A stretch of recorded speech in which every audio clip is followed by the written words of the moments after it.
The girl in the bright pink dress saw what everyone else missed. 3 men who didn't belong pretending they did. Sky had learned to read rooms the way other children read picture books, a survival skill developed in waiting rooms and bus stations where her mother worked double shifts. Tonight, the Bellecourt Museum glittered with champagne and diamonds, but something felt wrong in a way she couldn't name yet. Constantino Di Carlo entered through the main doors at exactly 7:30, snowflakes melting on the shoulders of his black coat before attendants whisked it away. The crowd's energy shifted subtly, conversations continuing, but bodies angling to track his movement through the gallery. He represented old money and older power, the kind that didn't need to announce itself because everyone already knew. Louise scrubbed the service hallway floors with industrial cleaner that made her eyes water and her hands crack in the dry winter air. 4 double shifts this week meant rent plus the emergency deposit after the pipes burst, flooding their apartment and 2 others. The neighbor who usually watched Sky had left for Philadelphia yesterday, leaving Louise with an impossible choice she'd solved by begging the event coordinator for special permission. The coordinator had stared at Louise for 17 seconds, her pen tapping against the clipboard in a rhythm that matched Louise's anxious heartbeat. Sky stood perfectly still during the evaluation, her pink dress, her absolute best and only nice outfit, bright against the museum's cream-colored walls. Permission came with strict conditions: invisible, silent, completely out of sight of the guests who'd paid $5,000 per ticket for tonight's exclusive viewing. Sky had kept her promise for 43 minutes, sitting cross-legged near the coat check with crayons and paper from her backpack. But the sounds from the main gallery called to her like music, violins and laughter, and the whisper of silk. She stood slowly, checking that her mother remained focused on scrubbing, then moved toward the light. The exhibition hall stretched 3 stories high, Renaissance paintings climbing walls toward a domed ceiling painted with clouds and angels. Sky had seen art in library books, but never anything that seemed to breathe like this, where candlelight made shadows dance across centuries-old canvas. She stopped before a painting of a child holding a white dove, the bird so realistic she expected to see its chest move with breath. Constantino stood near a bronze sculpture discussing commercial properties with a German investor, whose family owned half of Munich's historic district. The conversation required only partial attention, terms he'd negotiated a dozen times, numbers that shifted predictably within acceptable ranges.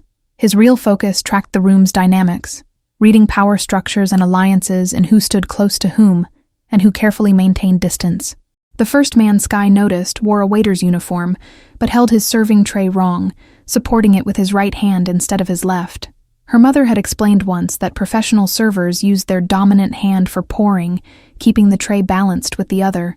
This man gripped the tray like it was heavy when it only held empty glasses, his knuckles white with tension that didn't match his casual expression. Snow fell heavier outside the windows, New York transforming into the winter wonderland the tourism posters promised but rarely delivered this early in December. Guests commented on the timing, how perfect for the Christmas season, completely unaware that weather conditions were currently complicating exit strategies for men who'd planned this operation during clear conditions. The rival family's intelligence had been thorough, but not thorough enough to account for an unexpected storm. Sky moved along the gallery's edge where shadows pooled between spotlights, small enough that adult eyes skimmed past her toward more important things. The second man stood near the emergency exit wearing a security uniform that looked almost right, but missed small details. Real guards had radios clipped to their left shoulders. His was on the right, and the coiled wire disappeared into his jacket at the wrong angle. Louise finished the service hallway and moved to the secondary gallery where fewer guests wandered, allowing her to work quickly through spaces that needed only light maintenance. She checked her phone, 8:47 p.m., and calculated hours remaining before she could collect Sky and escape into the snowy night. The apartment would be cold, because she'd turned the heat down to save money, but they'd bundle under blankets, and Sky would describe everything she'd seen tonight, with the enthusiasm that made poverty feel less crushing.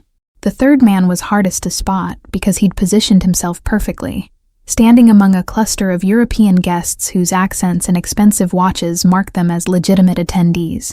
But Sky noticed how his eyes never stayed on the artwork, instead tracking movement patterns and calculating distances.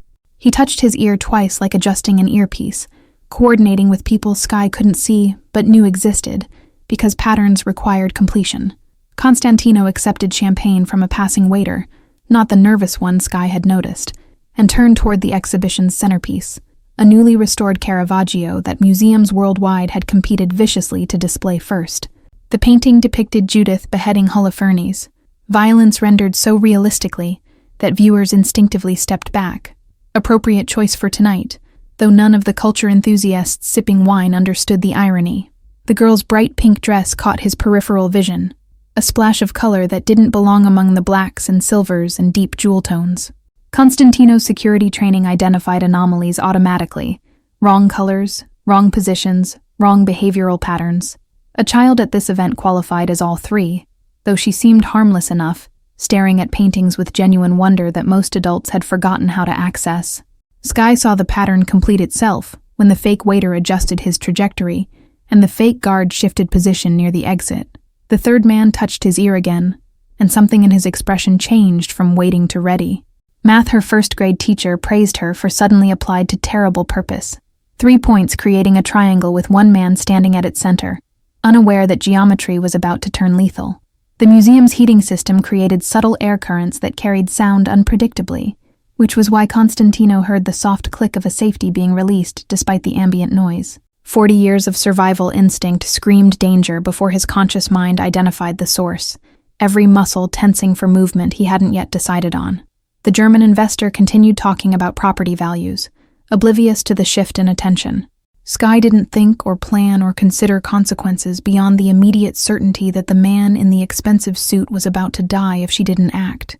She moved fast, closing the distance between them in seconds, her small hand grabbing his jacket with surprising strength. Her voice came out steady despite her racing heart, loud enough for him to hear but quiet enough not to carry beyond their immediate space. "Don't move. He'll shoot me first." 5 words delivered with absolute conviction by a 6-year-old who understood that adults hesitated before hurting children in ways they never hesitated before hurting each other. Constantino froze instantly, his body responding to the genuine terror in her voice before his brain processed the warning's full implications. The room continued its elegant dance around them, champagne and conversation and classical music, while 2 people stood perfectly still at the center of collapsing violence. Constantino's mind processed information in the 3 seconds he remained frozen. Combat training overlaying civilian environment with tactical analysis. The child's hand trembled against his jacket, but her grip stayed firm, her body positioned slightly in front of his, in a way that blocked clear shots from at least 2 angles.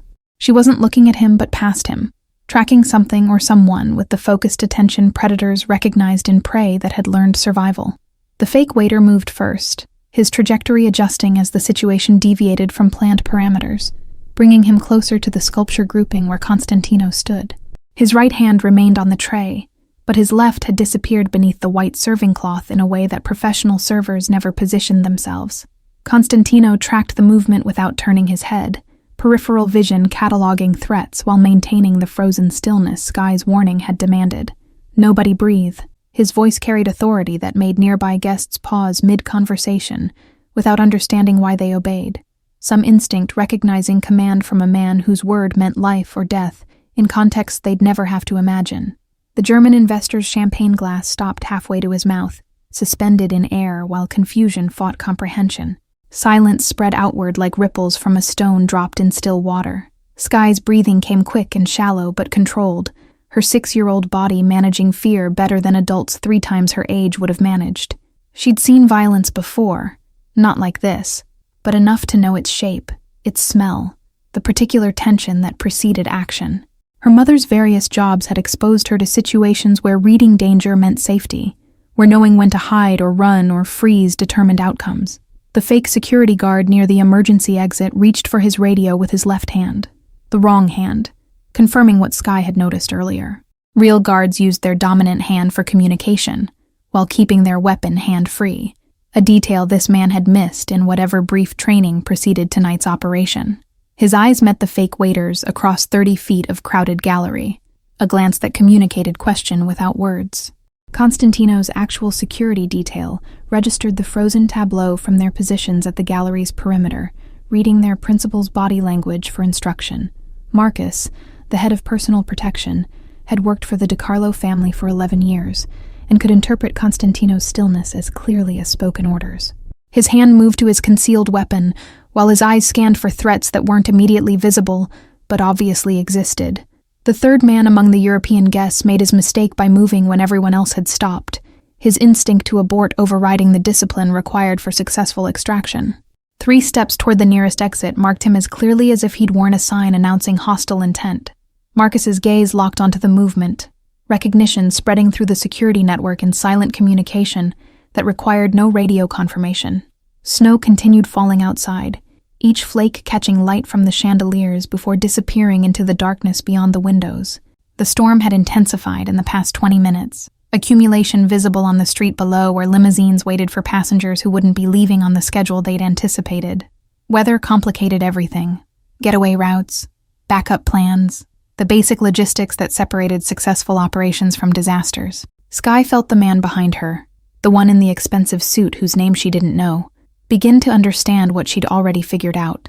His breathing changed rhythm, becoming controlled and deliberate, his body shifting balance in tiny increments that prepared for explosive movement. She tightened her grip on his jacket, a reminder that her warning remained active, that moving meant dying for one or both of them. The fake waiter's left hand emerged from beneath the serving cloth empty, his decision made by factors Skye couldn't see but could guess. Maybe the child's presence disrupted his certainty. Maybe the security personnel's sudden alertness suggested compromise. Maybe the snow outside meant getaway vehicles couldn't position as planned. Whatever calculation he'd made resulted in retreat instead of commitment, his trajectory shifting away from Constantino toward the service entrance. Louise emerged from the secondary gallery with her cleaning cart, completely unaware of the tension that had transformed the main exhibition hall into a frozen battlefield. She'd heard Constantino's command, but interpreted it as some wealthy person's dramatic pronouncement, the kind of eccentric behavior rich people indulged in at events like this. Her eyes scanned for Skye automatically, the constant low-level anxiety of a mother whose child existed somewhere outside her immediate control. The moment Louise spotted the bright pink dress pressed against an expensively suited man, maternal panic overrode every other consideration, including job security and appropriate behavior. She abandoned her cleaning cart and moved through the crowd with singular focus, her exhausted body finding energy reserves that existed only for protecting her daughter. The crowd parted without quite knowing why, some instinct recognizing a mother's determination as force that couldn't be redirected. Constantino's security detail moved simultaneously, Marcus coordinating silent instructions that positioned personnel at every exit while maintaining civilian appearances. The fake guard near the emergency door found his path blocked by 2 men whose suits fit too well to conceal weapons, but whose positioning made departure impossible without confrontation. His hand dropped away from the radio as he recalculated odds that had shifted dramatically in 30 seconds. The third man among the European guests made it 4 steps toward the exit, before real security intercepted him with the polite firmness museums used for guests who touched artwork or photographed restricted pieces. His protests in accented English sounded authentic enough that nearby attendees assumed simple misunderstanding, unaware they were witnessing an assassination's collapse in real time. The fake waiter had already disappeared through the service entrance, vanishing into the kitchen areas where staff moved too quickly to track individual faces. Skye released Constantino's jacket when she saw her mother approaching, relief and guilt flooding through her in equal measures, because she'd broken her promise to stay invisible, but had possibly prevented something terrible. Louise reached them breathing hard, her hands automatically checking Skye for injury, even as her eyes lifted to the man whose expensive suit and dangerous reputation she recognized from photographs in newspapers she read during her 15-minute lunch breaks. "I'm so sorry, sir. She wasn't supposed to..." Louise's apology died when Constantino raised one hand in a gesture that commanded silence as effectively as his earlier words had frozen the room. His dark eyes remained on Skye, studying the small girl who'd just saved his life with an intensity that made Louise's protective instincts scream warnings about men who looked at children like they were puzzles requiring solutions. Constantino crouched slowly, bringing himself level with Skye's face, his movement controlled and deliberate in a way that suggested violence was always an option, but not currently the choice. Up close, the child's eyes showed intelligence that had nothing to do with schooling and everything to do with survival, the kind of awareness wealthy children never developed, because safety insulated them from necessity. She met his gaze without flinching, waiting for questions she knew would come. "What did you see?" 3 words that acknowledged she'd observed something worth reporting, treating her as reliable witness instead of confused child. Skye glanced at her mother for permission. a habit ingrained by a lifetime of being told children should be seen and not heard. Louise nodded despite not understanding what was happening, trusting her daughter's judgment in ways that mothers who'd never struggled couldn't comprehend. Sky's explanation came in clear sentences that demonstrated observation skills most adults never developed, describing the waiter's incorrect hand placement and the security guard's backwards radio and the third man's eyes that never looked at art. Constantino listened without interrupting, his expression unchanged, but his respect for the small girl growing with each precisely recalled detail. Marcus moved closer, recording the information while simultaneously updating threat assessments based on a 6-year-old's testimony that proved more reliable than most professional intelligence.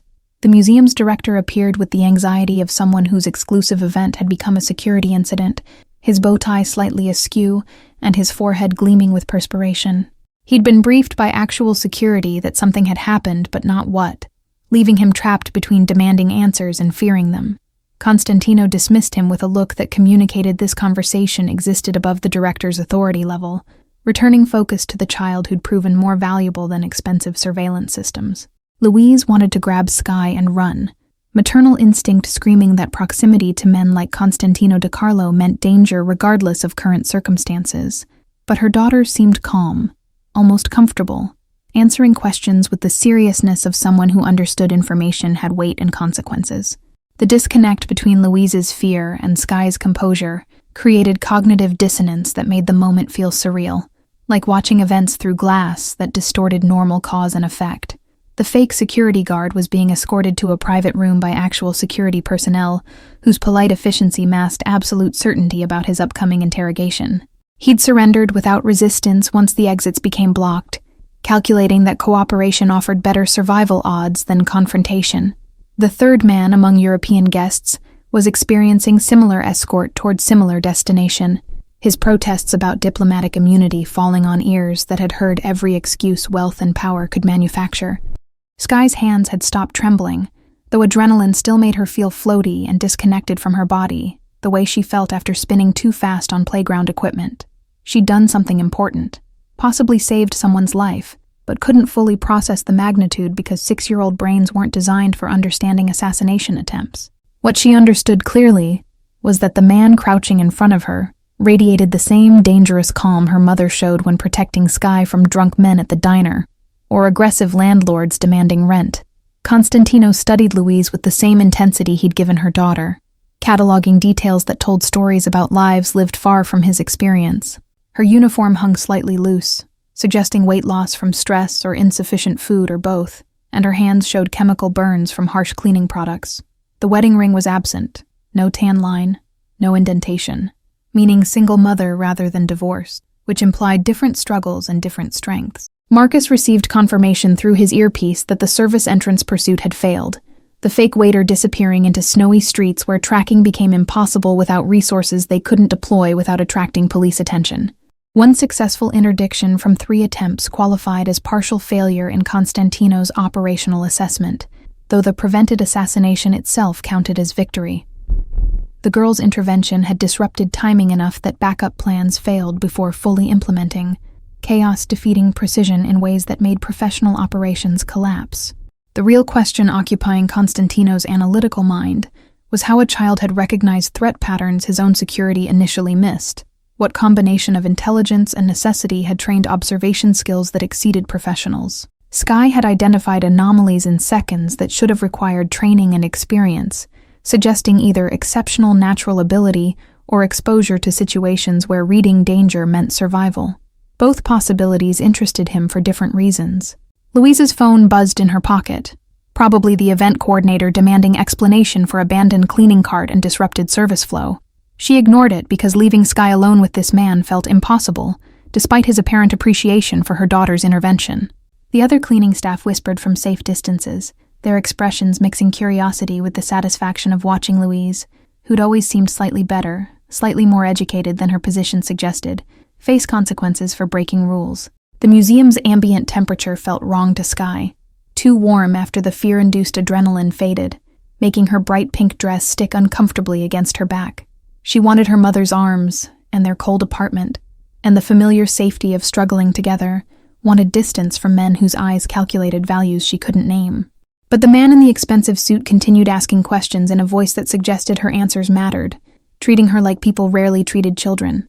Constantino's phone vibrated with messages from associates who'd witnessed the frozen moment and wanted explanation, their texts ranging from concern to thinly veiled curiosity about why the head of New York's oldest crime family had taken orders from a child. He ignored them all, focus remaining on the unlikely savior whose pink dress and sweet face disguised a survival instinct that rivaled his own. The disconnect between appearance and capability fascinated him in ways that had nothing to do with business. The German investor had relocated to the bar area where he was consuming scotch with the dedication of someone processing shock through alcohol, his commercial real estate discussion forgotten in favor of survival celebration. Other guests had resumed conversations, but the energy remained off, everyone aware something significant had occurred without understanding specifics. Security personnel maintained positions that looked casual, but created controlled perimeters, ensuring the detained men remained isolated from potential accomplices. Marcus approached with tablet displaying security footage from multiple angles, showing the fake waiter's positioning, and the fake guard's movement patterns, and the third man's coordinated timing. The video confirmed everything Skye had reported with accuracy that made her testimony courtroom-ready despite her age. Constantino watched the footage twice, noting the 17-second window between the girl's warning and the abort decision, calculating how close death had approached before a child's courage redirected fate. Louise's supervisor appeared with the righteous anger of middle management protecting territory, demanding explanation for abandoned duties and violated protocols about keeping Skye invisible. Her voice carried across the gallery with volume that suggested authority she didn't actually possess, attracting attention from guests who'd begun relaxing into renewed celebration. Louise's face flushed with humiliation that had nothing to do with the legitimate complaints, and everything to do with public diminishment in front of people whose wealth made her struggles invisible. Constantino stood slowly, his full height and presence transforming the interaction before he spoke a word, the supervisor's tirade dying as recognition replaced indignation. Power didn't require announcement when everyone already knew who held it. When reputation preceded entrance and lingered after departure, his expression remained neutral, but something in his stillness communicated that this conversation was ending on his terms, regardless of employment hierarchies or event protocols. "She stays with me." 3 words that weren't request or suggestion, but statement of fact that redefined every social contract currently operating in the museum's suddenly silent gallery. Louise's supervisor opened her mouth to protest before survival instinct overrode employment authority, her brain recognizing battles that couldn't be won regardless of being right. She retreated with whatever dignity remained, already calculating how to frame this in reports that wouldn't cost her own position. Skye looked up at her mother with eyes that asked permission and offered reassurance simultaneously, a complexity of communication that mothers and daughters developed through necessity when words felt dangerous or insufficient. Louise wanted to refuse, to grab her child and run toward their small apartment and the safety of anonymity. But something in Constantino's expression suggested refusing wasn't actually an option being offered, that circumstances had shifted beyond her control the moment Skye grabbed his jacket and whispered her warning. The snow outside had transformed New York into a postcard scene that bore no resemblance to the reality of walking home through freezing streets because subway fare competed with grocery money. Guests were beginning to request their coats, the event's magic broken by whatever had happened that nobody would explain, but everyone would speculate about tomorrow. Constantino's own coat appeared carried by an attendant who'd learned to anticipate his needs, black cashmere that cost more than Louise earned in 3 months. The detention room smelled of old coffee and anxiety, located 2 floors below the exhibition hall in what had once been artifact storage before the museum's expansion. Marcus conducted the interrogation with surgical precision, his questions calibrated to extract information, while the detained man's fear remained fresh and useful. The fake security guard had maintained silence for exactly 14 minutes before self-preservation overrode whatever loyalty the Castellano family had purchased with threats and cash. Constantino watched through one-way glass while reviewing building schematics on his phone, identifying every vulnerability the rival family had exploited during months of planning. The operation's sophistication suggested inside information. Someone had provided staff schedules, delivery patterns, the specific blind spots created by historical architecture that modern security struggled to cover. That betrayal would require identification and response once immediate threats were neutralized, a reckoning that would come quietly, but absolutely. Skye sat in a leather chair 3 sizes too large, her legs dangling without reaching the floor, her bright pink dress vivid against dark wood paneling. Louise stood nearby with rigid posture that communicated expectation of consequences, her hands clasped to hide their trembling from chemical burns and fear. The museum director's commandeered office felt stuffy despite December cold outside, heating systems working overtime to combat the winter pressing against old windows. The director himself paced the hallway with mounting agitation, his phone ringing constantly with board members demanding explanations he couldn't provide without making everything worse. Society reporters sensed scandal behind the early departures, their inquiries becoming more specific as rumors spread through social networks faster than official statements could contain. His carefully planned event had transformed into a security incident that threatened his position and the museum's reputation simultaneously. Vincent Caruso, the fake guard's real name, began providing details once Marcus made cooperation seem like his only survivable option. Each admission purchasing implied promises about what wouldn't happen. The Castellano family had recruited him 6 months ago when gambling debts exceeded his ability to pay, and desperation made betrayal seem rational. His hands shook when describing the planning meetings, the maps of the museum, the specific instructions about timing and positioning. The fake waiter was professional talent imported from Philadelphia, someone without local connections who could vanish completely after the job finished successfully or otherwise. Vincent didn't know his real name, had met him only twice before tonight, remembered mostly his cold efficiency and complete lack of hesitation when discussing murder. The third man was Castellano family directly, Anthony Castellano's nephew, whose presence demonstrated how seriously they'd taken this opportunity to eliminate their primary competition. Marcus's questions shifted toward strategic intelligence, identifying who had planned the operation, and how deeply the Castellanos had penetrated DeCarlo's security protocols. Vincent's answers came faster now, fear overriding whatever loyalty money had purchased, naming names and describing conversations that would require verification, but felt authentic. The inside source was someone in event staffing, someone who'd provided schedules and access codes, and the museum's security response procedures. Skye's attention drifted to the office's bookshelves, where leather-bound catalogs documented decades of acquisitions and exhibitions, their spines embossed with gold lettering she couldn't quite read. Her adrenaline had faded, leaving behind exhaustion that made her eyes heavy, despite the surreal circumstances keeping her awake. She wanted her mother's lap and their apartment, and the familiar comfort of struggling together in ways she understood, not this strange new territory where danger wore expensive suits. Louise checked her phone and saw 17 missed calls from the event coordinator, each voicemail presumably escalating in urgency and anger about abandoned duties. Her employment tonight was certainly finished, possibly her reputation among the staffing agencies that provided sporadic income between diner shifts. The calculation of lost wages competed with relief that Skye was safe, that whatever had almost happened had been prevented by her daughter's courage and perception. Constantino returned to the office carrying 2 bottles of water and a pastry wrapped in cloth napkin, offerings that seemed incongruous from a man whose reputation involved violence and territory disputes. He handed the pastry to Skye without asking if she was hungry, simply placing it within her reach the way someone familiar with children understood their needs. The gesture surprised Louise because monsters weren't supposed to notice small kindnesses, or remember that 6-year-olds needed feeding. The pastry was some complicated French thing with layers of chocolate and cream, far fancier than anything Skye had tasted before, and eating it felt wrong somehow given the evening's events. But hunger overrode propriety. She'd eaten nothing since the peanut butter sandwich at 3 o'clock, and the sweetness grounded her in physical sensation that made the surreal situation feel slightly more manageable. Constantino watched her eat with an expression Louise couldn't interpret, something softer than the dangerous calculation he'd shown earlier. Marcus entered with tablet displaying interrogation results, his face showing satisfaction that suggested productive information extraction despite methods Louise didn't want to imagine. He spoke in Italian, rapid sentences that excluded her deliberately, reporting findings to Constantino, who listened without visible reaction. The language barrier emphasized Louise's outsider status, reminded her that she existed in their world only temporarily and at their sufferance. Constantino's response in English felt like deliberate inclusion, a choice to let Louise hear decisions that affected her daughter who'd become entangled in family business through accident and courage.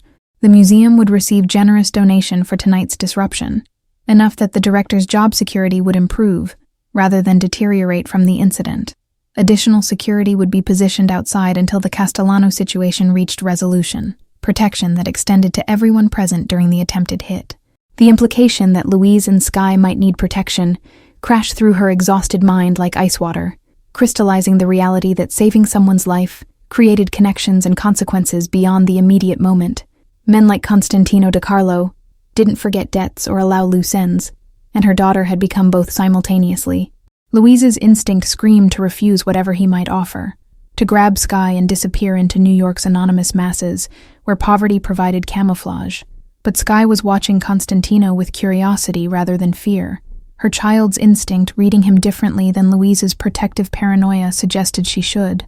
The girl who'd learned to identify danger in waiters' hand positions and security guards' radio placements somehow didn't register threat from the man whose business involved violence as fundamental operating principle. That disconnect terrified Louise more than the assassination attempt had, suggested her daughter saw something she'd missed, or understood dynamics that Louise's legitimate world perspective couldn't process.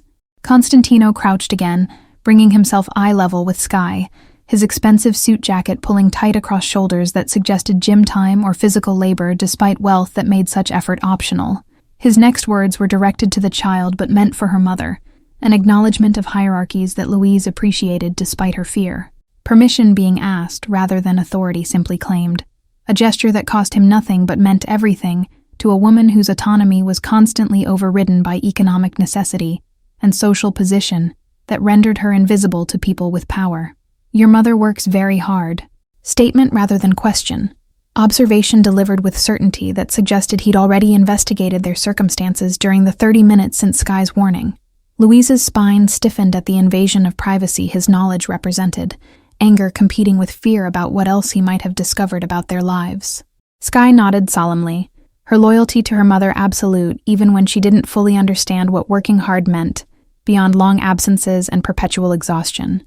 Constantino continued speaking directly to Skye, while Louise listened with increasing apprehension about where this conversation was heading and what obligations might be created. He explained that people who helped his family received help in return, that debts of honor mattered more than money, that her bravery tonight had earned consideration most people spent lifetimes trying to achieve. The words sounded almost gentle, despite their implication of entanglement with exactly the kind of people Louise had spent Skye's entire life trying to avoid. The offer came wrapped in politeness, but felt as inevitable as gravity, a position for Louise in his legitimate business operations, something in property management that would use her intelligence rather than destroy her body. Better apartment in a building he owned, safe neighborhood with good schools, the kind of stability that single mothers dreamed about during double shifts that never quite covered rent. Everything Louise wanted and couldn't achieve through legitimate means, offered by someone whose legitimacy was performance rather than reality. Skye's eyes went wide with hope that stabbed through Louise's heart, because her daughter understood enough to recognize rescue when it appeared, even if she didn't grasp the cost. Louise wanted to refuse on principle, to maintain moral high ground that poverty made theoretical rather than practical, to protect Skye from corruption that proximity to men like Constantino represented. But principle didn't pay rent, or buy winter coats, or provide the security that let children sleep without hearing their mother cry in the next room. The drive through snowy Manhattan occurred in a black SUV with windows tinted dark enough to be illegal and interior leather soft enough to feel like wealth personified. Marcus drove, while Constantino sat in back with Louise and Skye, the configuration suggesting protection, rather than threat, though Louise couldn't quite convince her nervous system to believe the distinction. Snow fell heavy enough that visibility dropped to single car lengths, transforming the city into abstract shapes and muffled sound that felt removed from normal reality. Skye pressed her face against the window, watching snowflakes accumulate on glass before the defroster melted them into streaks that distorted the view.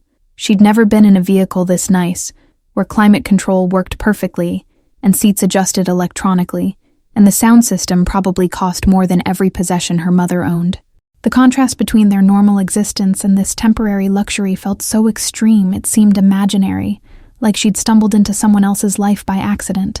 Louise's phone buzzed continuously with texts from the event coordinator that evolved from angry to threatening to finally resigned. Her employment terminated via digital communication without even the courtesy of direct conversation. Losing one night's work wouldn't destroy them, but it damaged her reputation with the staffing agency, meant fewer calls for future events, reduced the already limited options available. She wanted to throw the phone through the SUV's expensive window, but instead powered it off with hands that shook from exhaustion and adrenaline crash. Constantino made a call in Italian that lasted 3 minutes, his tone conveying authority that required no translation, ending the conversation with a sharp sentence that sounded like dismissal or threat. He pocketed the phone and turned attention to Louise with focus that made her acutely aware of her stained uniform and chemical-burned hands, and the vast gulf between their circumstances. His next words in English surprised her with their directness, asking about her education and work history like he was conducting a legitimate job interview rather than offering dubious rescue. Louise answered honestly because lying to men whose resources could verify everything seemed pointless and dangerous, describing the 2 years of college before money ran out and pregnancy happened. She'd studied business administration with focus on property management, had dreamed of legitimate career before reality intervened with student loans and medical bills, and a baby whose father disappeared before Sky's first birthday. The job since then had been survival rather than ambition. Waitressing, cleaning, anything that paid without requiring childcare she couldn't afford. The building where they lived appeared through the snow, 6 stories of aging brick, in a neighborhood that real estate agents called transitional, which meant poor but gentrifying slowly. Louise's apartment was 4th floor walk-up, the elevator having been broken for 8 months, despite landlord promises that repair was imminent. Constantino studied the building with expression she couldn't read, taking in details that probably confirmed everything his background check had already revealed about her economic desperation. Marcus pulled to the curb, but left the engine running, clearly not planning extended stay in a neighborhood where expensive vehicles attracted attention from people with nothing to lose. Sky had fallen asleep against her mother's shoulder, exhaustion finally claiming her despite the exciting strangeness of the evening. Louise gathered her daughter carefully, preparing to carry her up 4 flights of stairs in the building's dim stairwell, where 2 light bulbs had burned out and the super never seemed to replace them. Constantino's hand on her arm stopped the exit, gentle but firm, his touch the first physical contact between them beyond the earlier handshake that protocol had demanded. Louise froze, every survival instinct screaming warnings about men who touched without permission and offers that seemed too good to refuse. But his expression held no threat she could identify, just intensity that suggested whatever he was about to say mattered more than the casual words might imply. The position is real. 4 words that addressed skepticism she hadn't voiced, but he'd obviously anticipated. Assertion that the job offer was legitimate employment, rather than cover for something darker. He produced a business card from his jacket, plain white with embossed lettering that read, DeCarlo Property Management, and a phone number. Instructions to call tomorrow, to speak with someone named Maria who handled human resources, to begin a process that would seem almost normal if Louise could ignore who owned the company. The card felt heavy in Louise's hand, corporate-quality paper stock that probably cost more per sheet than she spent on groceries weekly, tangible proof that this wasn't fever dream or elaborate joke. She wanted to refuse it, to maintain independence that poverty had already compromised beyond recognition, to protect Sky from entanglement with people whose business operated beyond legal boundaries. But the weight of unpaid bills and broken elevator and chemical burns from harsh cleaners made refusal feel like luxury she couldn't afford.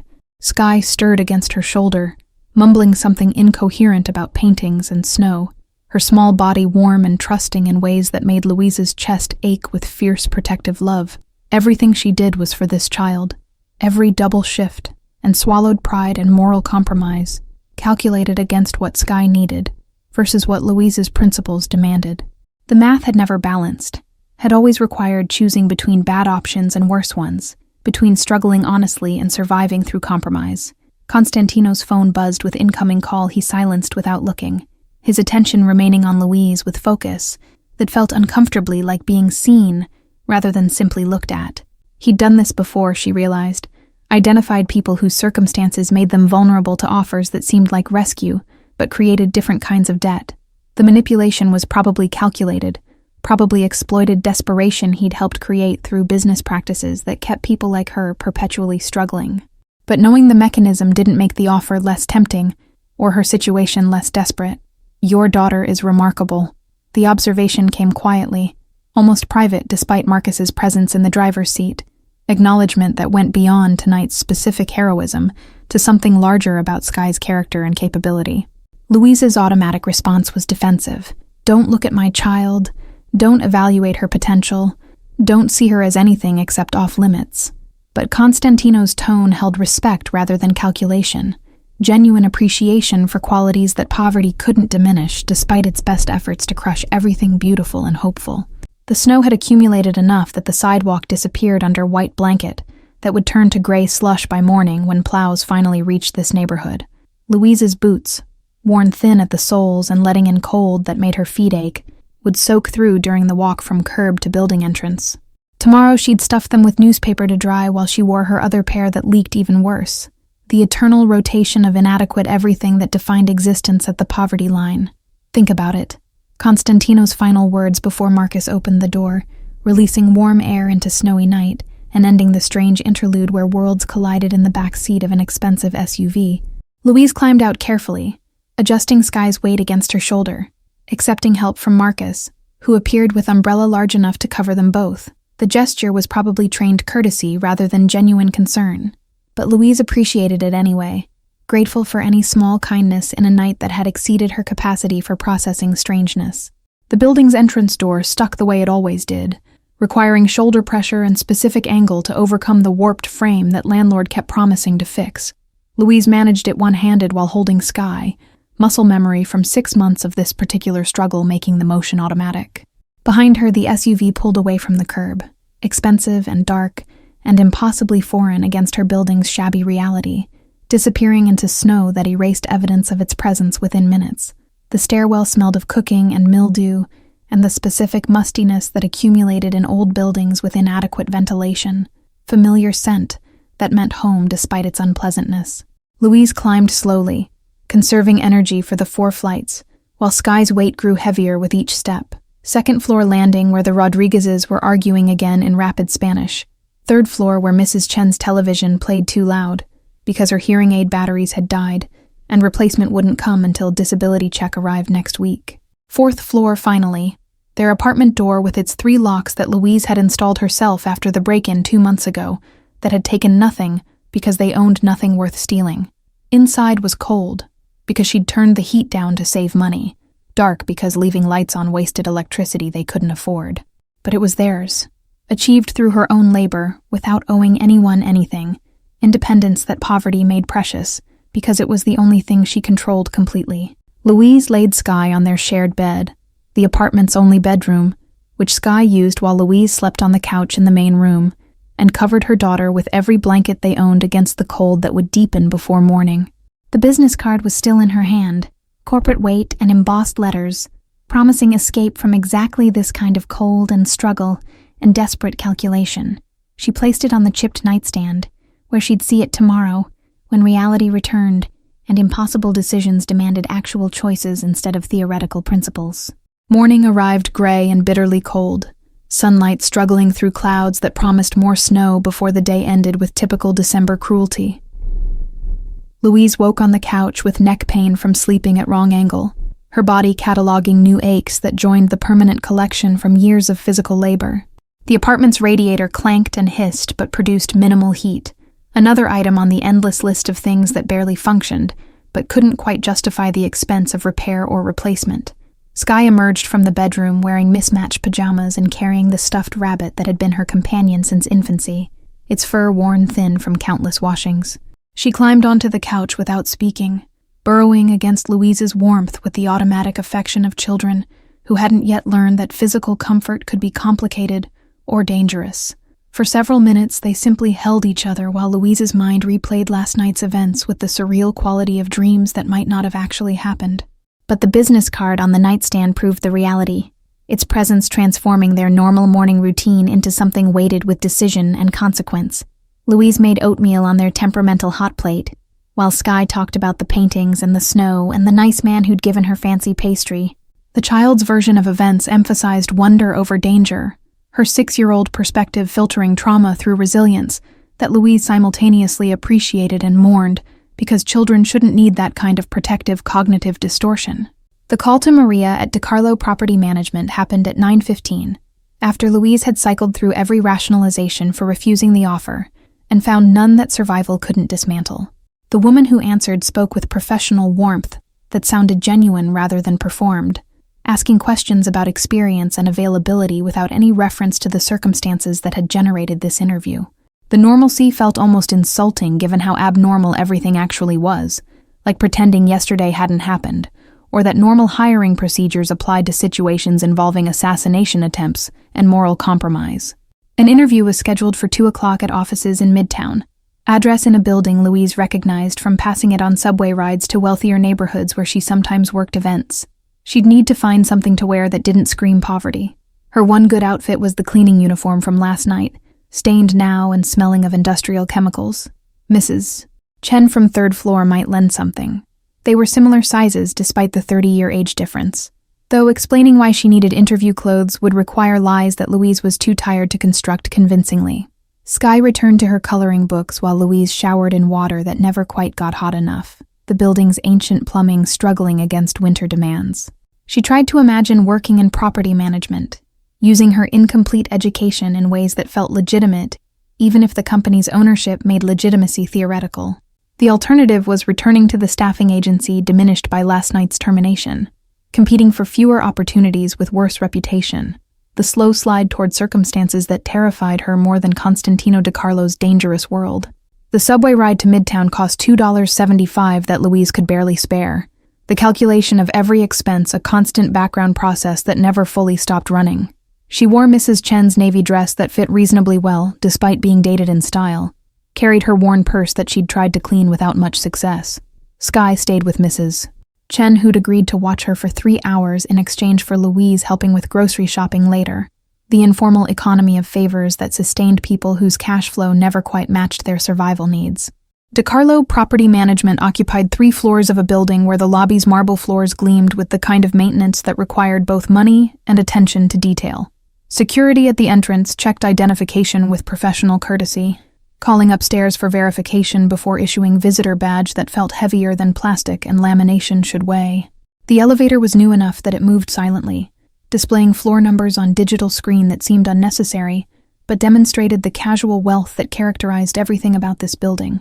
Maria turned out to be a woman in her 50s with kind eyes and the brisk efficiency of someone whose competence had earned respect in male-dominated environment through years of proving herself indispensable. She conducted the interview in a conference room with windows overlooking Manhattan, asking substantive questions about property systems and tenant management and the kind of problem-solving that Louise's various jobs had required, even if titles hadn't reflected actual complexity. For 40 minutes it felt almost normal, almost like legitimate opportunity rather than compromise with forces she didn't fully understand. The salary offer came at the end, numbers that exceeded anything Louise had imagined possible without advanced degrees or connections she didn't possess. Health insurance was included, comprehensive coverage that would mean Sky could see dentists and doctors for preventive care rather than only emergency situations. Start date was flexible, but they'd prefer next week if possible. Eagerness that suggested genuine need rather than manufactured urgency designed to prevent careful consideration. Everything about the offer was too good, except the source, too perfect, except the implications. Louise accepted before her rational mind could construct objections that fear and principle demanded, hearing herself say yes, while internal voices screamed warnings about deals with devils and compromises that started small but expanded until integrity became unrecognizable. Maria smiled with satisfaction that seemed genuine, producing paperwork that transformed verbal offer into contractual obligation, requiring signatures and tax forms and emergency contacts. The bureaucracy of legitimacy, wrapped around fundamentally illegitimate circumstances. Performance of normalcy that everyone involved understood was partly theater. The background check would take 3 days, Maria explained. Routine procedure that everyone underwent regardless of referral source or circumstances. Louise wondered what they'd find in her history beyond poverty and struggle. Nothing criminal, certainly, but nothing impressive either except resilience that didn't translate to resume qualifications. The check felt like opportunity for reconsideration.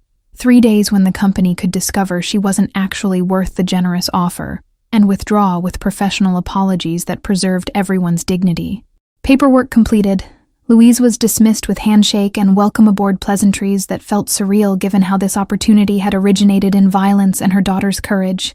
The elevator descent happened too quickly, returning her to street level where normal people rushed past pursuing normal ambitions through normal channels. She felt displaced, caught between worlds with citizenship in neither, too compromised for legitimate society, but too naive for the dangerous one she'd just agreed to enter. The walk to the subway passed through streets where Christmas decorations created festive atmosphere that felt disconnected from Louise's internal turmoil and moral vertigo. Store windows displayed luxuries marketed to people whose December stress involved choosing perfect gifts, rather than calculating if electricity or heat deserved priority when budget couldn't cover both. She'd joined their world now, theoretically, accepted rescue that came with obligations she couldn't yet fully comprehend, but knew would eventually demand payment beyond labor hours and professional competence. Mrs. Chen returned Sky with report that the girl had been perfectly behaved, coloring quietly and eating the soup offered for lunch without complaint or mess.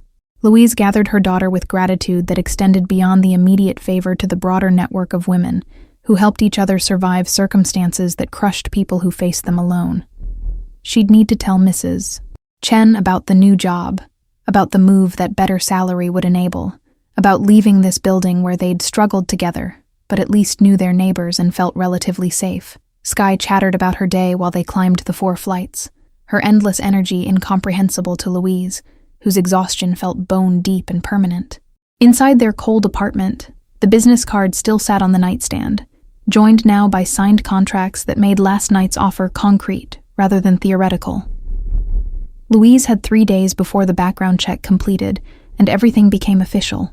3 days to reconsider and retreat or accept and adapt to a future she couldn't quite envision but desperately needed. The rest of the day passed in domestic routine.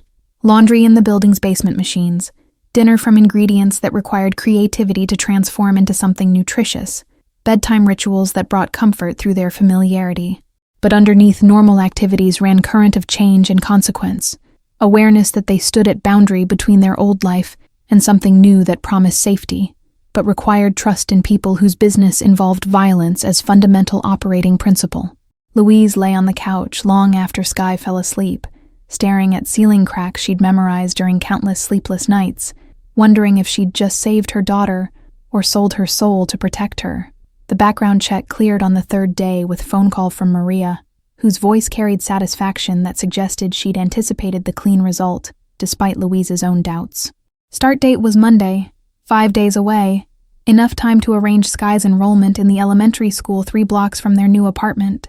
The building Constantino owned, where rent would be deducted automatically from Louise's salary at rate far below market value, sat in a neighborhood where children played outside without constant supervision, and grocery stores sold fresh vegetables instead of just canned goods and lottery tickets. Louise gave notice to her current landlord, who barely acknowledged the information, already planning to raise rent for whoever took the apartment next, despite its deteriorating condition and broken elevator. Packing took less than a day because they owned so little, their possessions fitting into boxes borrowed from the corner bodega whose owner had known them for 3 years. Mrs. Chen cried when Louise explained the move, happiness for their improved circumstances, mixed with sadness about losing neighbors who'd become family through shared struggle and small kindnesses. The new apartment had 2 actual bedrooms, windows that closed properly against winter cold, and heating that worked through radiators that didn't clank like they were trying to escape their moorings. Sky ran from room to room with wonder that broke Louise's heart because her daughter's joy came from basic functionality that should have been baseline rather than luxury.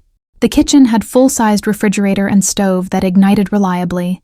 The bathroom had water pressure that didn't fluctuate randomly between trickle and flood. Everything worked the way things were supposed to work when landlords maintained properties instead of extracting maximum profit from minimum investment. Moving day arrived with the kind of bright cold that made snow sparkle like the Christmas cards Louise could never afford to send, temperature low enough that breath created clouds, but sun provided illusion of warmth. Marcus appeared with 2 other men whose names Louise didn't catch, muscle hired to carry boxes up 3 flights to the new apartment because this building's elevator actually functioned. They worked with efficient silence that suggested this wasn't the first favor they'd performed for people connected to Constantino through circumstances that mixed business with something more complex. The elementary school's principal had been expecting them. Sky's enrollment processed with unusual speed that suggested phone calls had been made and influence applied. The building was newer than Louise's own elementary school had been, with computer lab and library stocked with books published within the last decade, instead of damaged cast-offs from wealthier districts. Sky's placement test showed reading level 2 grades above her age, Math skills that impressed the evaluator who asked careful questions about enrichment opportunities Louise had never been able to provide, beyond library visits and educational television. Louise's first day at DeCarlo Property Management began with orientation that covered emergency procedures and company policies, and the organizational structure that positioned her in tenant relations with path toward property management, if performance warranted promotion. Her desk faced window overlooking street, where people rushed past pursuing their various ambitions. Her computer was new enough that programs loaded quickly. Her phone extension appeared on business cards that identified her as professional associate with font that made the title seem more impressive than entry-level position actually warranted. The work itself felt almost disappointingly normal, responding to tenant maintenance requests, coordinating with contractors, managing the databases that tracked leases and payments, and the thousand small details that kept buildings functioning. Her colleagues were professional without being particularly warm, establishing boundaries that suggested they knew who owned the company, and maintained careful neutrality toward anyone whose employment originated through personal connection rather than standard hiring channels. Louise appreciated the distance, because friendship would have required explanations she didn't want to give about how she'd earned this position. Lunch breaks she spent in the small park 2 blocks from the office, eating sandwiches from the deli that charged prices she could now almost afford, without the constant calculation that had characterized every purchase previously. Other office workers occupied the benches reading phones or books, or simply sitting in whatever sun-penetrated December clouds, their relaxation suggesting lives without the constant low-level crisis management that poverty demanded. Louise tried to imitate their casual confidence, but felt like performer in play where everyone else had received scripts she was still learning to improvise. Skye adapted to her new school with the resilience children demonstrated when change improved, rather than worsened their circumstances, making friends whose parents had addresses in neighborhoods Louise recognized as solidly middle class. The other mothers at pickup engaged in conversations about dance classes and summer camps, and educational enrichment that assumed discretionary income for activities beyond survival necessities. Louise participated cautiously, aware that her legitimacy in this world was recent and potentially fragile, that one wrong revelation about her past or Constantino's involvement could transform her from welcomed newcomer into suspicious outsider. 2 weeks into the new job, Louise encountered Constantino in the building's lobby, where he was meeting with investors whose expensive suits and European accents marked them as serious money. Their eyes met across the marble floor for perhaps 3 seconds, acknowledgement without greeting, before he returned attention to his companions, and she continued toward the elevator. The brief connection felt weighted with unspoken understanding. He'd provided opportunity, she'd accepted it, and the debt between them existed whether or not either acknowledged it directly. December deepened toward Christmas with the city, transforming through decorations and commercial enthusiasm that made poverty more visible, through contrast with abundance displayed in every storefront. Louise bought Skye actual presents instead of dollar store items wrapped to look more valuable than they were, watching her daughter's face on Christmas morning, and understanding that this, the joy without anxiety about rent or heat or food, was what she'd compromised her principles to achieve. The guilt felt manageable compared to the years of watching Skye pretend satisfaction with inadequate everything, while Louise's heart broke from inability to provide better. The office Christmas party happened in a restaurant Louise had walked past hundreds of times without imagining she'd ever enter as guest rather than service worker. Her colleagues drank wine that cost more per glass than she used to spend on weekly groceries, discussing vacation plans and renovations, and the comfortable concerns of people whose baseline security allowed focus on optimization rather than survival. Louise sipped her single glass slowly, and tried to feel like she belonged here instead of like imposter waiting for exposure. Constantino appeared near the party's end, making brief rounds that acknowledged employees without requiring extended conversation, his presence creating ripples of heightened attention wherever he moved. When he reached Louise, his greeting was professionally appropriate and completely unremarkable to anyone watching, asking how she was settling into the position with tone that could have applied to any new employee. But his eyes held question that went beyond professional courtesy, assessment of whether she regretted her choice or had made peace with the compromise it represented. "Skye is thriving," Louise answered, her response addressing what she thought he was actually asking beneath the polite surface conversation. Something in his expression shifted toward satisfaction, confirmation that his investment in their well-being was generating returns he valued, even if they couldn't be quantified in traditional business metrics. The exchange lasted perhaps 90 seconds before he moved to the next cluster of employees, but it established understanding that this arrangement was working for everyone involved, despite its unconventional origins. The Christmas market in Union Square became Saturday tradition, where Louise and Skye wandered among vendor stalls selling handcrafted items and seasonal foods, participating in holiday rituals that had always existed behind glass of economic exclusion. Skye wanted to examine everything, her natural curiosity now expressible without the constant no that poverty had required, her questions about how things were made or where they came from receiving actual answers instead of dismissal based on unaffordability.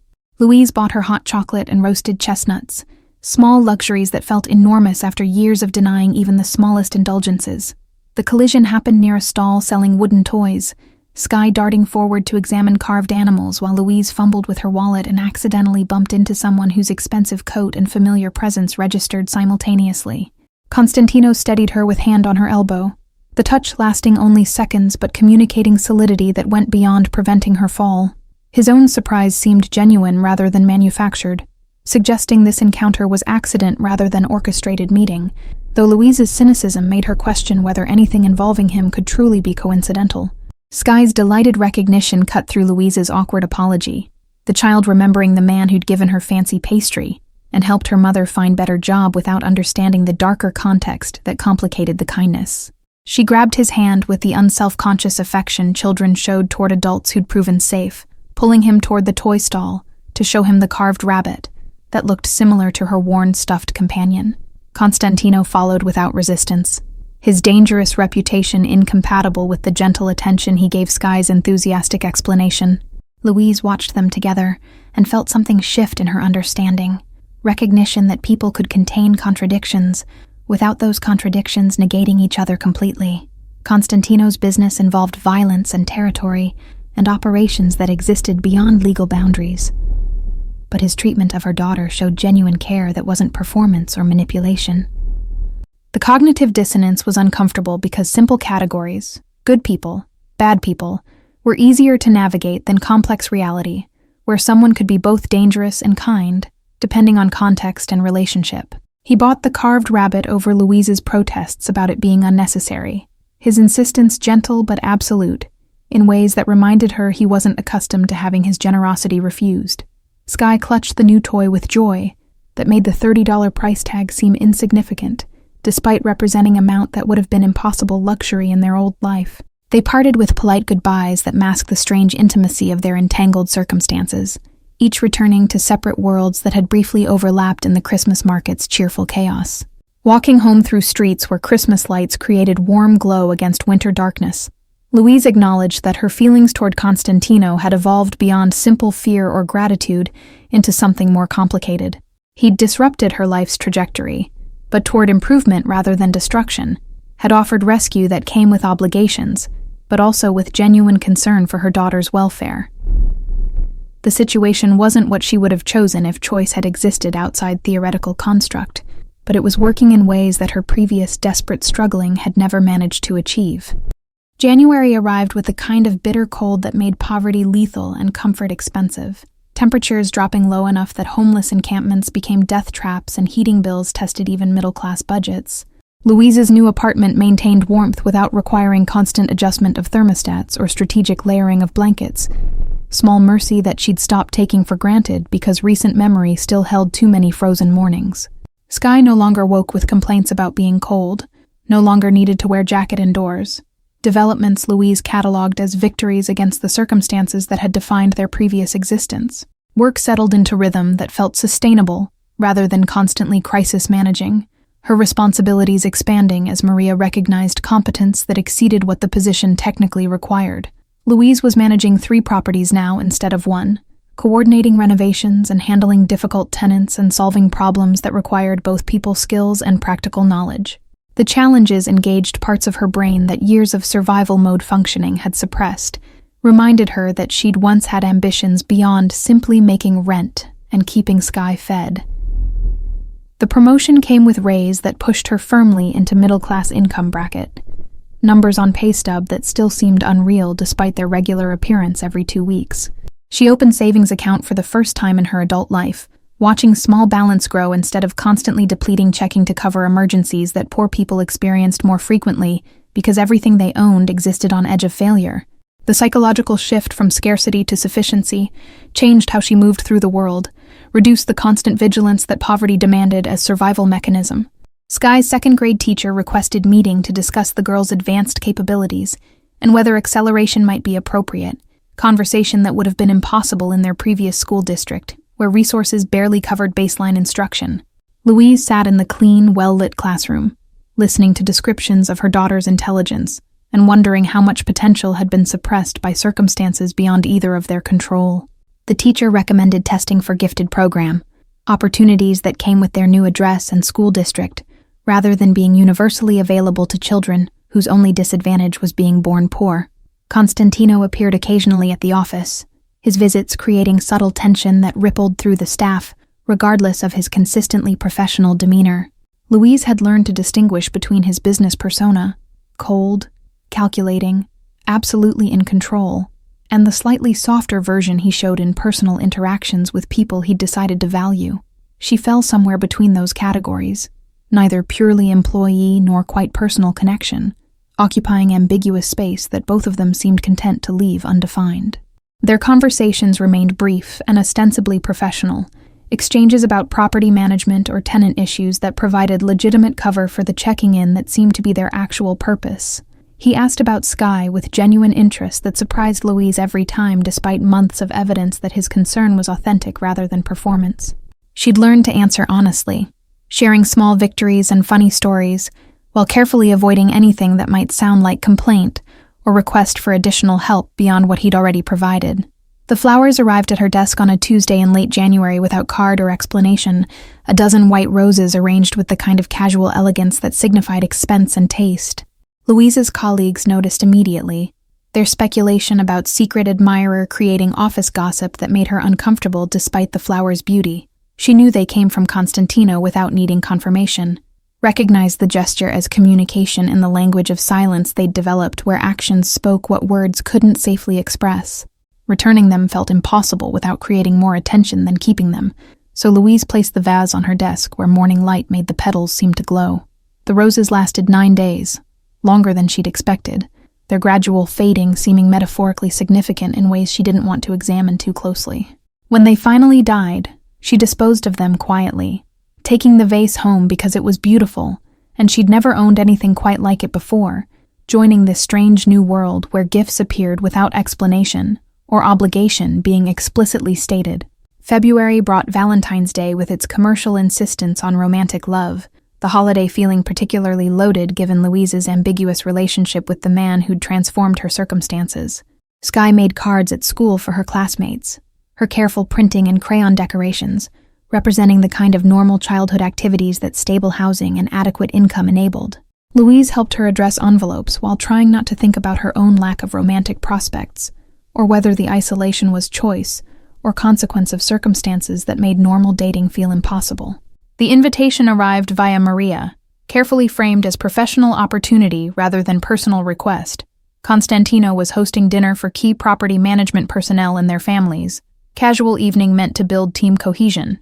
Louise recognized the fiction immediately, because her position didn't actually qualify as key personnel, understood this was invitation extended specifically to her disguised as general business function.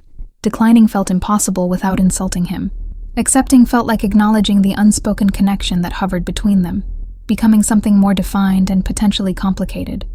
The dinner happened at restaurant Louise had read about in magazines, the kind of place where reservations required weeks of advance planning, and menu prices weren't listed because people who belonged there didn't need to consider cost. Sky wore new dress purchased specifically for the occasion, navy blue with white collar that made her look older and impossibly dear. Her excitement about fancy dinner reminding Louise how much childhood wonder she'd preserved despite early exposure to adult struggles. Other attendees were property managers and senior staff with spouses or partners, their easy conversation suggesting comfort in environments where Louise still felt like she was performing belonging rather than actually experiencing it. Constantino greeted each arrival personally, the host role transforming his usual dangerous intensity into something more approachable, though no less commanding. When he reached Louise and Sky, His attention focused completely on them in a way that made the crowded restaurant feel suddenly intimate, despite the ambient noise and other people. He'd reserved seats directly across from his own position, placement that suggested intention rather than random arrangement, that communicated to everyone present that Louise occupied special status regardless of her official position in the company hierarchy. Skye charmed everyone within conversational range with her unself-conscious intelligence and enthusiasm, asking questions about their work, and genuinely listening to answers with focus that adults found both surprising and delightful. Louise watched her daughter navigate social situations that would have intimidated many adults, and felt pride mixed with concern, because Skye's adaptability came partly from skills developed during their struggling years, when reading situations and adjusting behavior meant safety. The resilience was valuable, but its source was trauma Louise wished her daughter had never needed to develop. The meal progressed through multiple courses Louise couldn't have named, food presented like art, and tasting like something she'd never imagined could come from combining basic ingredients. Constantino explained dishes when he noticed her uncertainty about unfamiliar items, his instruction casual rather than condescending, sharing knowledge without making her ignorance feel shameful. The small kindness shouldn't have mattered as much as it did, but Louise had spent too many years being made to feel stupid by people whose only advantage was having been born into circumstances that provided education and cultural exposure she'd been denied. Conversation flowed around topics both professional and personal, the boundaries between work and life blurring in ways that made Louise uncomfortable, because she'd always tried to keep strict separation. But watching her colleagues share stories about their families and weekend plans, she realized her isolation was self-imposed defense mechanism rather than necessary protection. These people weren't trying to expose her inadequacy or judge her past. They were just making normal human connection that work environments fostered when fear didn't prevent participation. Constantino's eyes met hers across the table multiple times throughout the evening, moments of connection that felt weighted with meaning Louise couldn't quite interpret but recognized as significant. His attention wasn't obvious enough to make others notice, but consistent enough that she couldn't dismiss it as imagination or misinterpretation. Something was shifting between them, the professional distance that had characterized their interaction for 3 months, eroding into something that felt both inevitable and terrifying, in ways Louise couldn't articulate even to herself. Skye fell asleep on the car ride home in the back seat of the sedan Constantino had insisted on providing, because taking subway at night was unnecessary when he had drivers available. Louise sat in front next to Marcus, watching city lights blur past window, while Constantino's car followed at discreet distance, the protection implicit rather than stated.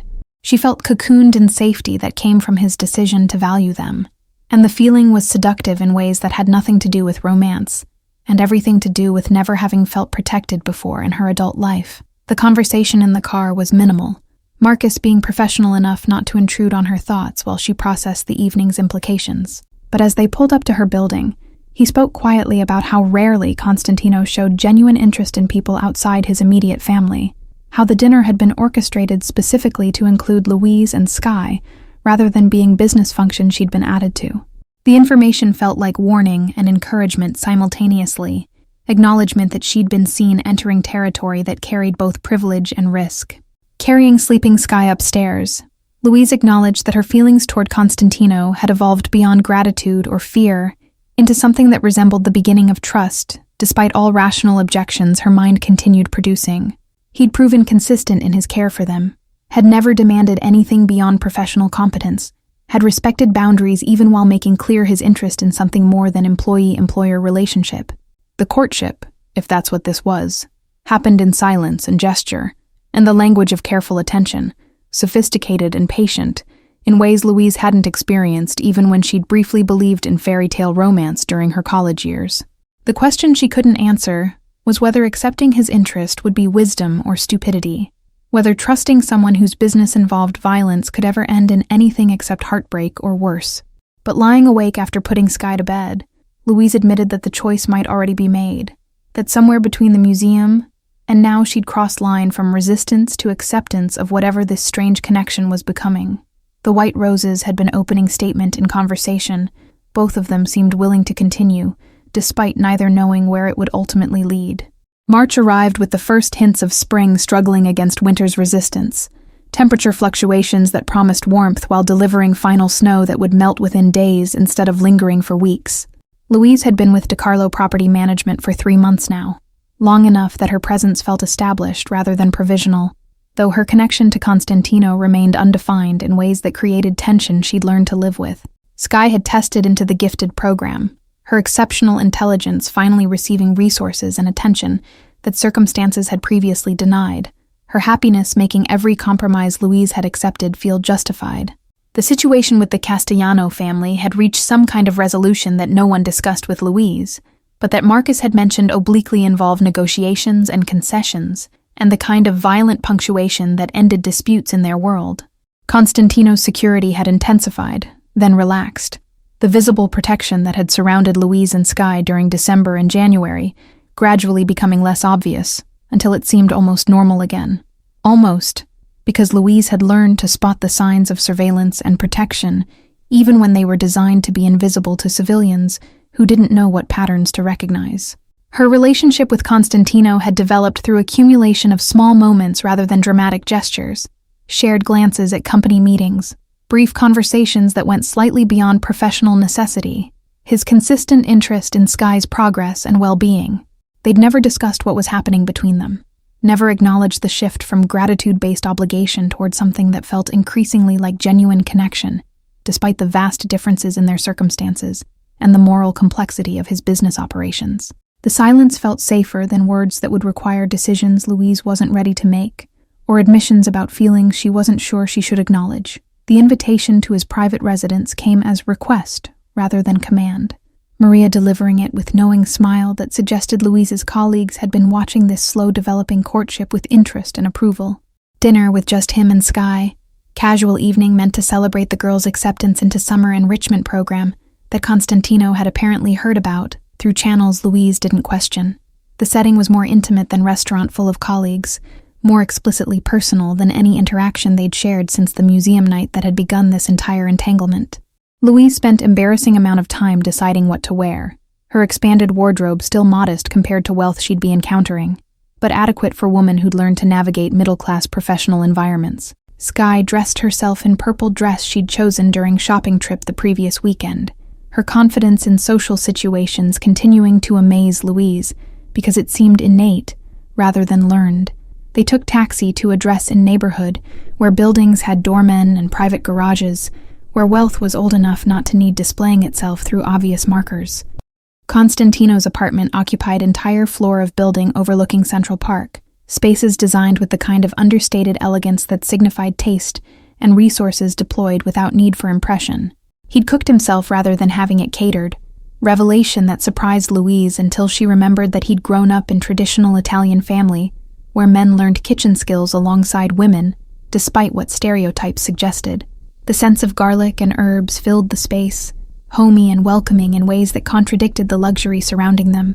Skye gravitated immediately toward the windows where Park stretched below like living painting, spring's early green struggling against winter's brown in ways that created unexpected beauty. Constantino joined her there, pointing out landmarks and explaining history with patience that suggested he genuinely enjoyed her endless questions rather than merely tolerating them. Watching them together, Louise felt her careful defenses erode further, because the danger she'd feared from him had never materialized toward them.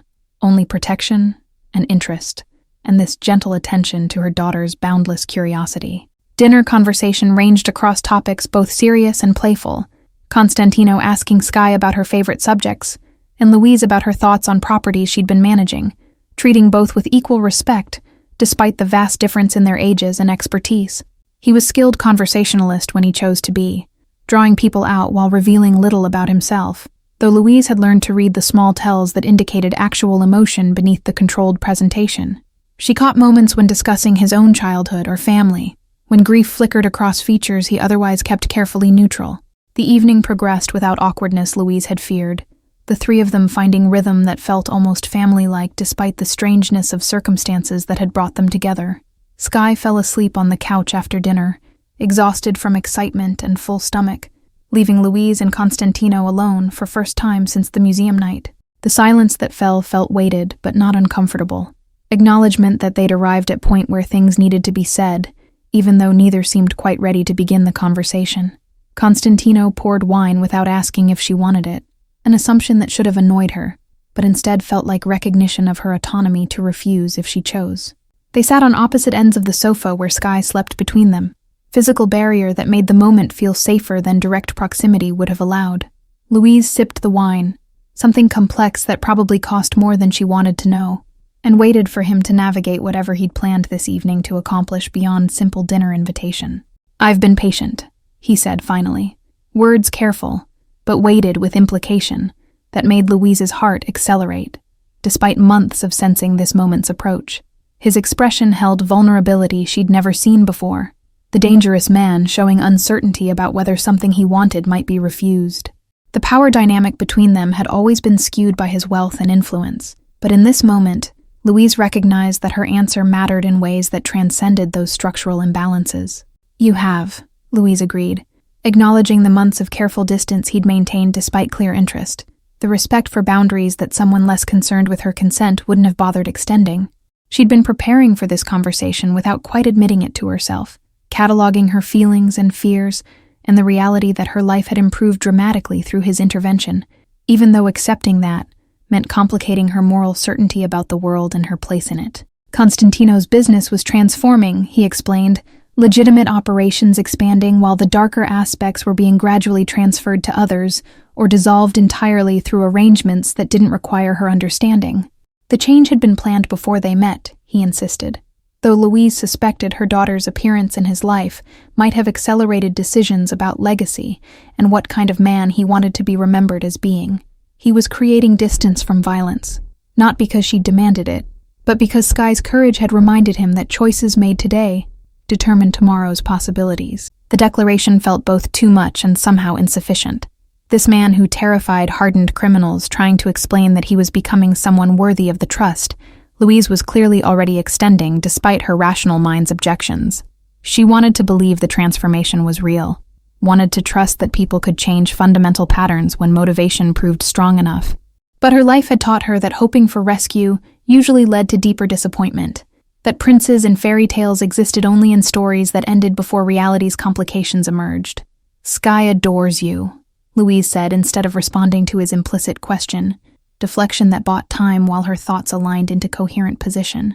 The truth was that she'd already decided months ago when accepting the job, when moving to his building, when showing up tonight despite knowing where the evening was heading. Fear remained, but it competed now with possibility of happiness she'd stopped believing was available to someone with her history and circumstances.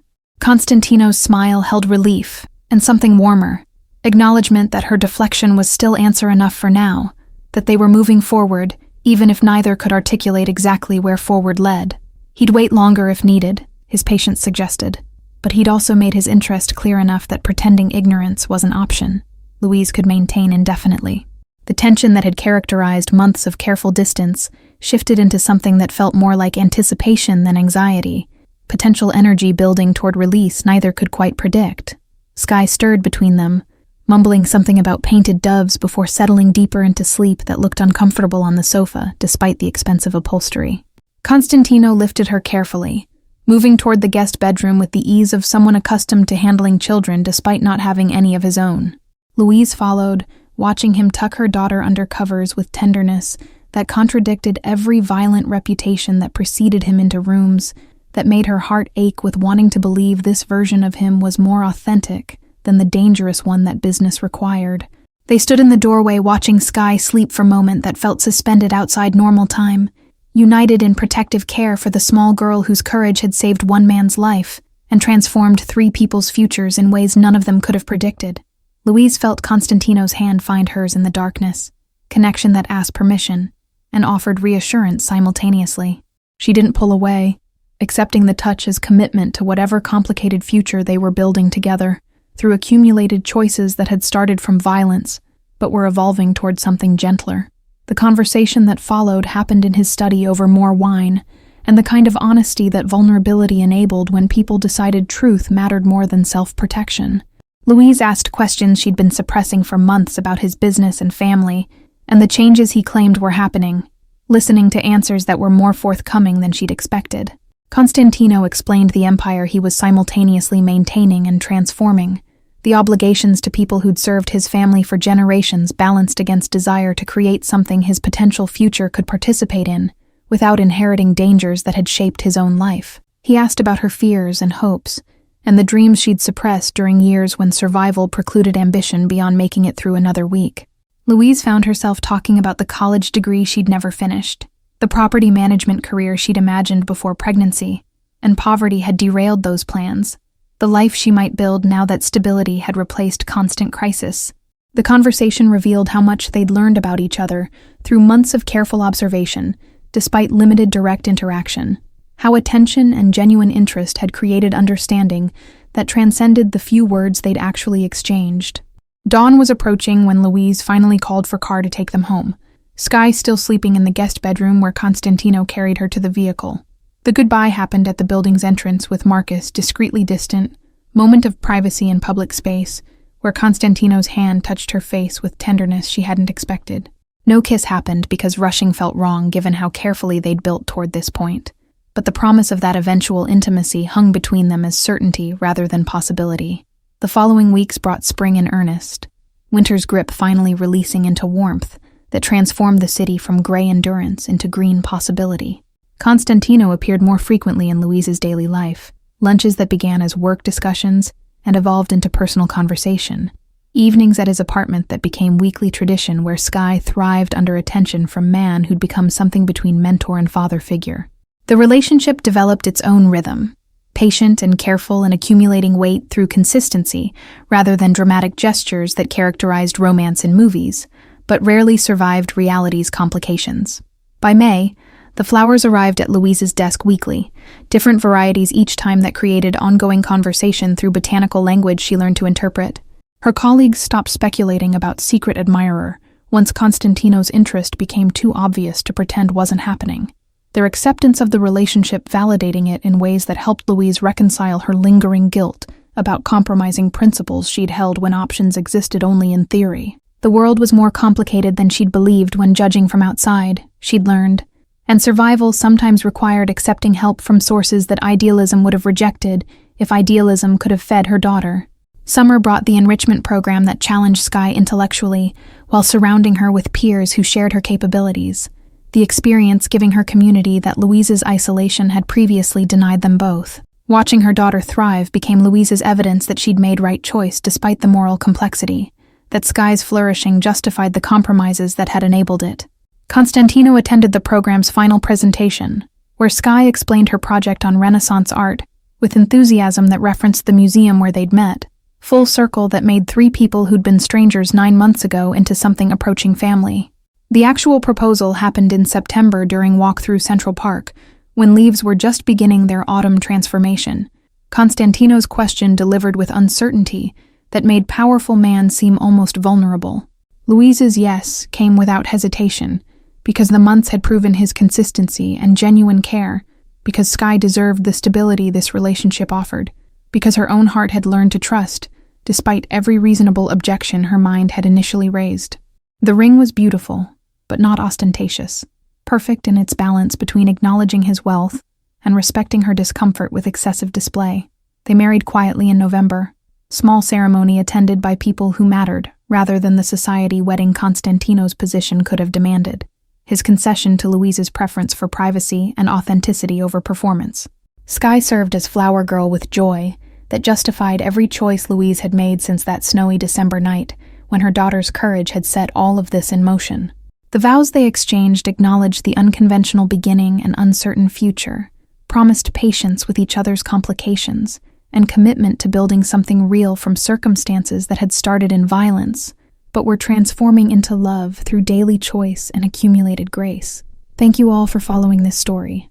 If you enjoyed it, please write in the comments where you're watching from, and don't forget to like, subscribe, and share the video. Your support means everything, and helps me continue creating stories like this one. The journey from that museum night to this moment has been unexpected for all of us, and I'm grateful you've been part of it.